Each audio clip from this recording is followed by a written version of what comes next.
souhaiter de paix et de bonheur à la Oumma islamique au seuil du Nouvel An musulman 1446. Il a saisi cette occasion pour demander au gouvernement de prendre toutes les mesures requises pour assurer le bon déroulement des événements religieux,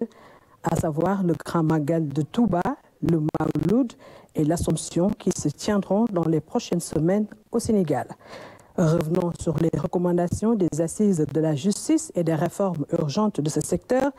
Le chef de l'État a marqué son accord de principe sur les recommandations consensuelles des assises de la justice consignées dans le rapport. Il a félicité le gouvernement, le ministre de la Justice notamment, les membres de son cabinet, le facilitateur, les membres du bureau et le comité scientifique des assises, ainsi que toutes les parties prenantes pour leurs contributions remarquables ayant permis l'élaboration et la mise à disposition de rapports publics de qualité.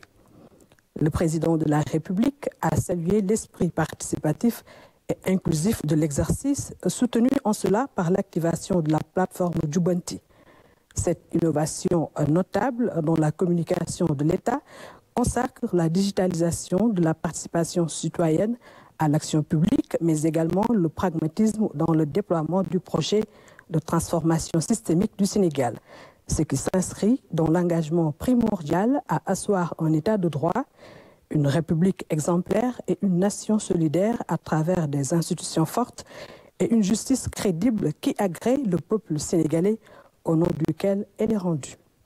Le chef de l'État a demandé au Premier ministre, au ministre de la Justice et aux ministres concernés de lui proposer un calendrier de mise en œuvre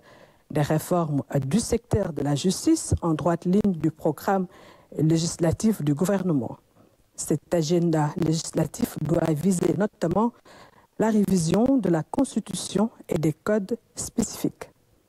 Le président de la République a demandé l'évaluation sous l'égide du ministre des Finances et du Budget des coûts et impacts financiers des réformes proposées en vue d'apprécier l'opportunité de leur priorisation dans la programmation budgétaire.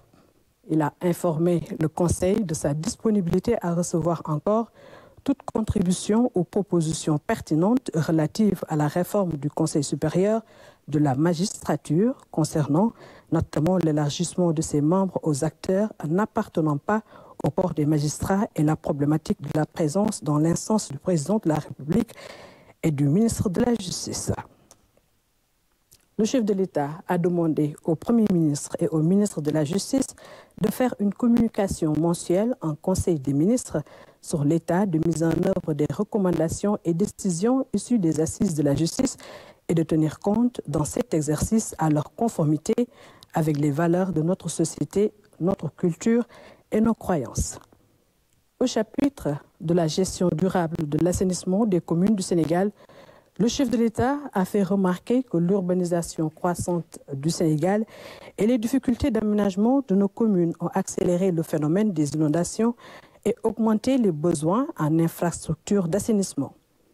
Il a demandé au Premier ministre et au ministre de l'Hydraulique et de l'Assainissement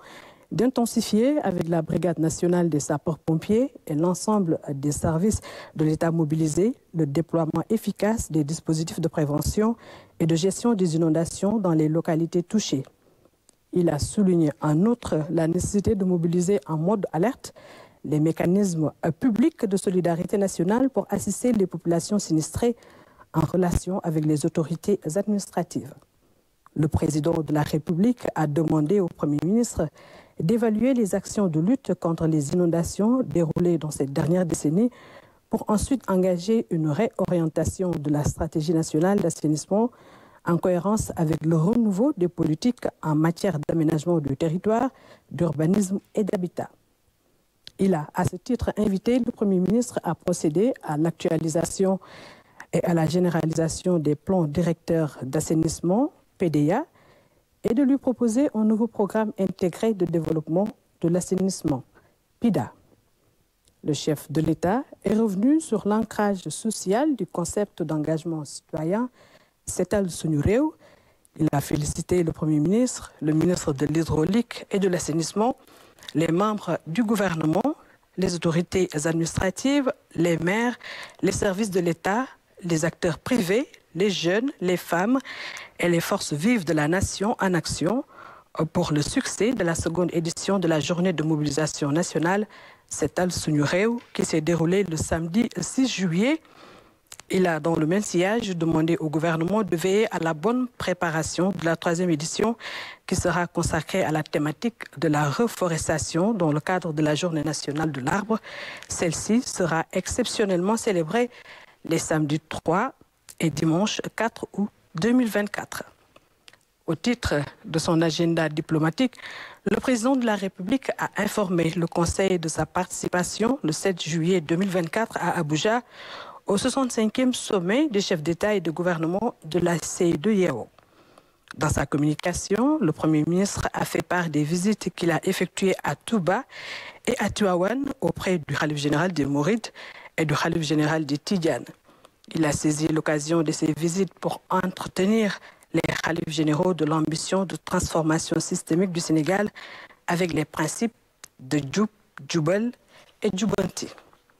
Le Premier ministre s'est ensuite félicité de l'acquittement par le président de la République lui-même et l'ensemble du gouvernement de leurs obligations de déclaration de patrimoine, respectivement au Conseil constitutionnel et à l'OFNAC, dans les délais impartis, à savoir 3 mois après la prise de fonction. Il a demandé au ministre de veiller au respect scrupuleux de cette exigence par les responsables assujettis placés sur leur tutelle. Évoquant le succès des journées de mobilisation citoyenne, le Premier ministre a recommandé que cette activité puisse se muer en un programme national de promotion de la citoyenneté et de l'économie sociale et urbaine. Cette évolution permettrait d'ancrer l'esprit de volontariat et de responsabilité effective dans la gestion de la salubrité publique aux fins de favoriser l'insertion socio-professionnelle des jeunes. Revenons sur les enseignements de sa participation à la journée Setal Suñu Réew du 6 juillet 2024 à Saint-Louis. Pour y représenter le chef de l'État, le Premier ministre a déploré les retards relevés dans l'exécution des chantiers d'assainissement, de gestion des inondations et de lutte contre l'érosion côtière, notamment des différents projets et programmes. Ces constats rendent urgente l'élaboration d'un état des lieux complet de ces projets et programmes. Le Premier ministre a également insisté à la suite du chef de l'État sur l'importance capitale